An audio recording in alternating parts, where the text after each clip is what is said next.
Alright guys, good morning, good morning, good morning. So, ang ating video ngayong araw is magluluto tayo ng laga na pata or buto-buto.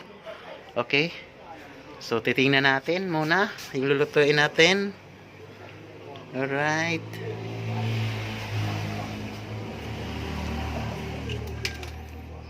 So, lagyan muna natin ng tubig. So guys, yun ang sahog natin. Simple lang ang sahog natin para ito kasi ang gusto sa mga matatanda, mama at papa. So, gabi, isang piraso at saka itong talbos, guys. So, di ba kadalasan kapag nagluluto tayo, ang nilalagay natin is repolyo o kaya yung pichay. So, ito naman, kakaiba naman yung experiment ko. Okay, yan ang pagsahog natin. So, pero bago ang lahat dyan, magsibak muna tayo ng kahoy, guys. Nasubukan nyo na ba gumamit ng kahoy para sa pagluluto? Alright.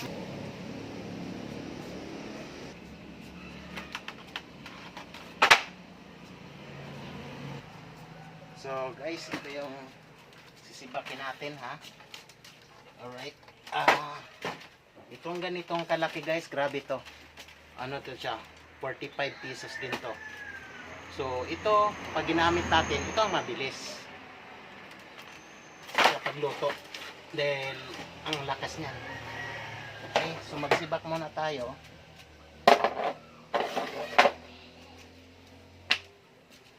Right.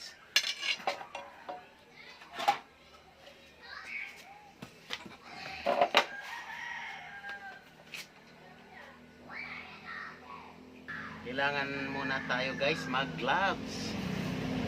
Gloves muna, guys. Kasi masakit ito lalo na kapag hindi ka sanay ang kahoy. Alright, guys,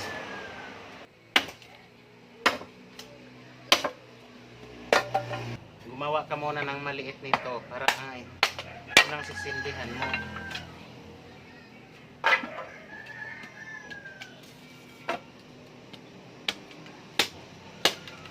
So gagawa lang tayo ng ilang piraso, gagamitin natin sa pagluluto, guys. Okay?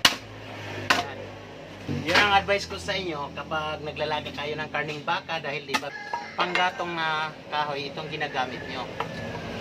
Kapag gasol, maubos lang yun, ipaluto yung niluluto mo. Okay, guys? So ito lang, tama na yun dahil kasya na, makakaluto na yun. So, yun ang panggatong lang natin ang gagamitin. So, mga ilang piraso lang yan, guys. Yan ang gagamitin natin. So, guys, welcome sa ating kusina. Pugon ang gagamitin natin para sa pagluluto, pagpalambot ng pata o karning baboy na buto-buto. Okay, let's go, guys. Panoorin nyo kung paano kayo magsindi ng ganyan. Baka niya alam.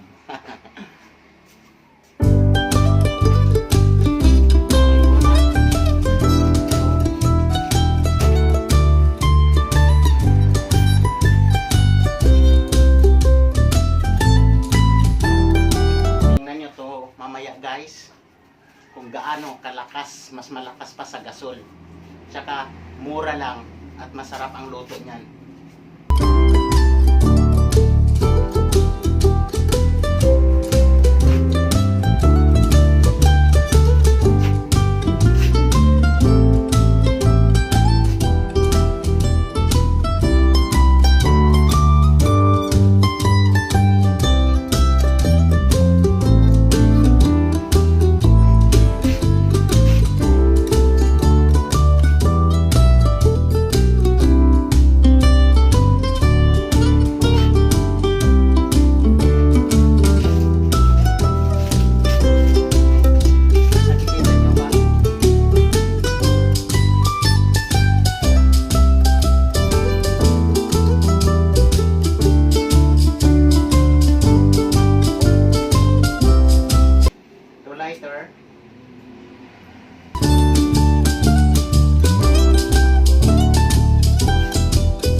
Ganyan lang.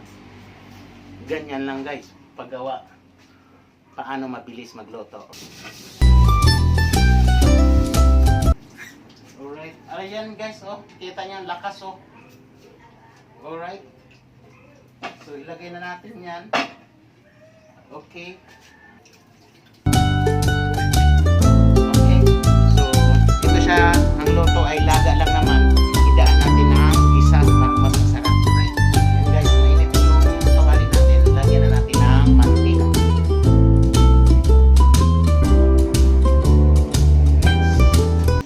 Next na natin ito mga sahog.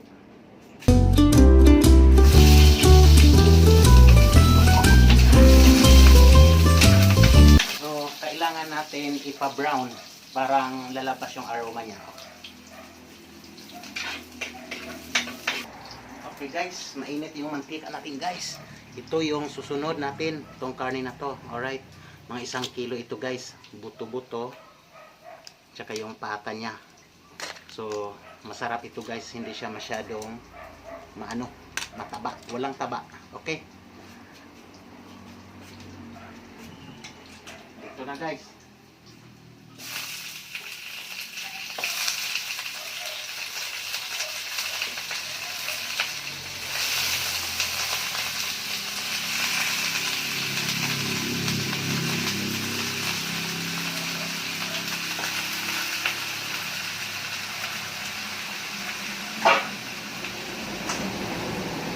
Ayan guys.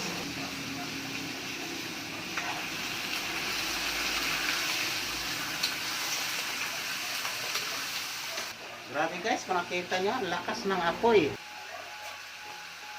Tsaka guys, kapag nagluluto kayo dyan, at tsaka gamit nyo yung, yung panggatong, hindi naman yan siya nasusunog yung niluluto mo. I-adjust lang yan. Hindi yan katulad sa gasol na ma-adjust natin dahil ikot-ikot lang naman yun. Ito naman, pag gusto mong adjustan, bawasan mo lang ng isa-isa o dalawa. Tulad nito guys, oh. Yan. Okay, bawasan mo lang. Tingnan mo, pag nabawasan siya, level na yung niya, yung apoy guys, alright? Tapos guys, ang next natin gagawin is, ang ilagay nating tubig, hindi siya fresh na water siya, pero dapat, ang ilalagay niyo is galing sa thermo. Parang, dulo-diretso yung init niya ng karne guys. Tulad dito guys, oh, yan. Dito tayo kukuha, para mas madali talaga siyang malambot.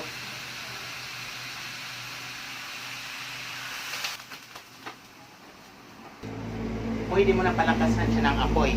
Okay? Tapos, para mas masarap, lagyan nato ng pork. Okay? Pork.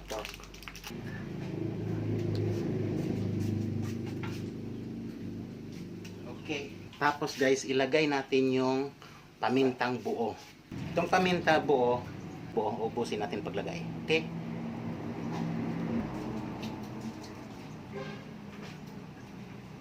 Tapos guys, lagyan na natin siya ng ubusin natin itong magic sarap. Saka lagyan na rin natin ng Ajinomoto. At saka guys, syempre, pampalasa talaga yung asin. Ganito lang karami.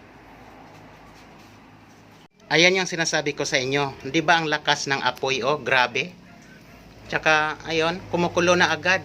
Pinapalambot natin yan. Tsaka timplado na yan. Ganyan lang ang sabaw natin, tapos maya-maya, kukunti lang yan, dahil matigas pa naman.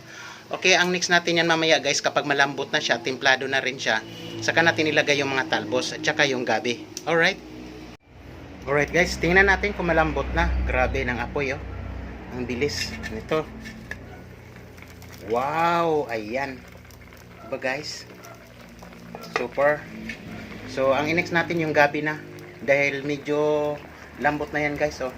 So yung gabi kakunti lang natin lagay kasi 2 kilo na naman po yan. Okay.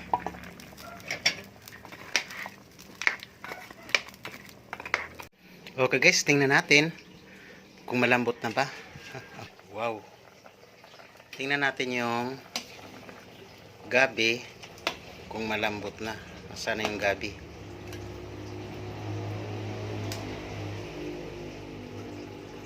Wow. Wow, lambot na guys. Ito guys. Yan ang talbos. Kakaiba ito guys ha, hindi yan repolyo. Baka hindi pa kayo nakasubok niyan. Sarap niyan. So, hugas na natin yan. Tapos, yan ganyan. So, nakita nyo naman kanina, templado na yung ano. Next natin yung green na sili. Yan. Yan lang. Pinaghati-hati natin dahil sobrang anghang ito. Takpan muna kahit mga 2 seconds. Luto na. Kakain na tayo. Wow. Ito yung ano, gabi. Yan, masarap guys. Lambot na guys. Okay. So guys, yun na ang niluto natin. Mag-almusal na tayo. Papa, tsaka mama. Hindi naman yan mataba eh.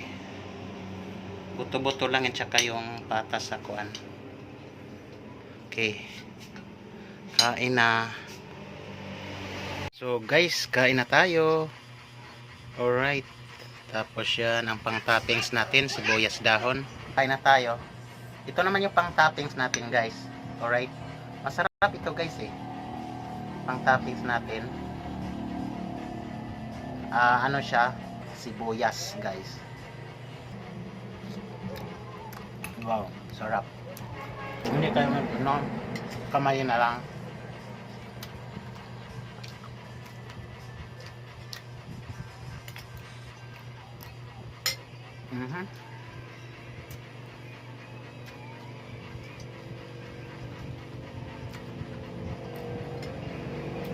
Grabe guys, lambot oh. Ang lambot.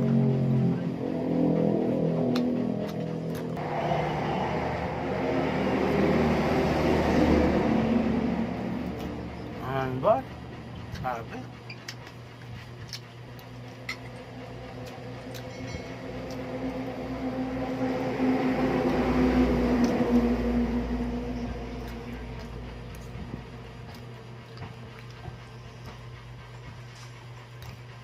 Masarap talaga guys kapag buto-buto lang.